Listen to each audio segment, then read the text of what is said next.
Nanjengoko abemi beli sebeqalile ukubala iintsuku eziseleyo phambi kokuba kuphele ukumiswa ngxi kweentshukumo kweli, Umongameli Cyril Ramaphosa uthi inkqubo yokuphonononga ifuthe lezintshukumo izakwenziwa kwezintsuku zimbalwa zizayo. Umongameli khange afune ukuphendula umbuzo wokuba ingaba lizakwandiswa kusini na ixesha lale lockdown. Namhlanje umongameli beyokuhlola iziko lokuhanjiswa kwamanzi kwii-ofisi zenkampani enkinkisha amanzi kweli, i-Rainwater kumazantsi eRhawuti. Umongameli uthi le ntsholongwane ye-corona izise ithuba lokukhawuleziswa kokuhanjiswa kwenkonzo.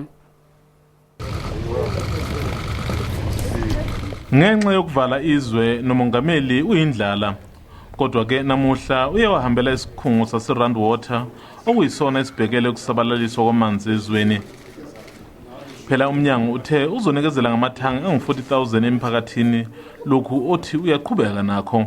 COVID-19, much as it is a pandemic that we don't need in our lives, has given us an opportunity as a country to work in a different way, to reach out to our people and deliver the most important resource that any human being needs, which is water. Njengoba izwe seledlule esigabeni sesigamu livaliwe, sekunembuzo ke yokuthi ngabe izokwengezwa yini.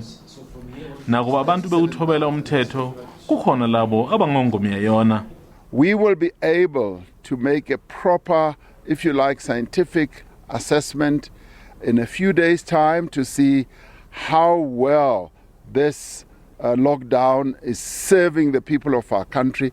But what I can say, if we had not locked down South Africa as we have, I can tell you without any shadow of doubt that the infection rate in South Africa would have been a lot higher than what we have. Okuyingcindezi kakhulu ke kumongameli kungaphakathi. Phela ungqongqoshe wezokuxhumana wathathwa isithombe enabangani, lokhu ke okwabona njengento ephula umthetho.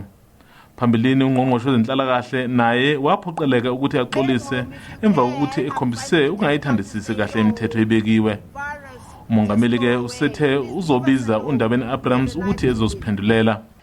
I have seen the picture of Minister Ndabeni Abrahams sitting at a luncheon with a number of friends and other people. I have asked her to come and see me, so she's going to come and see me, and I'm going to have a discussion with her about the impact of visuals like those on what we are trying to do. Lezi moto ke namathangi kuzosabalaliswe lonke izwe, konke ngenhloso yokwenza umehluko.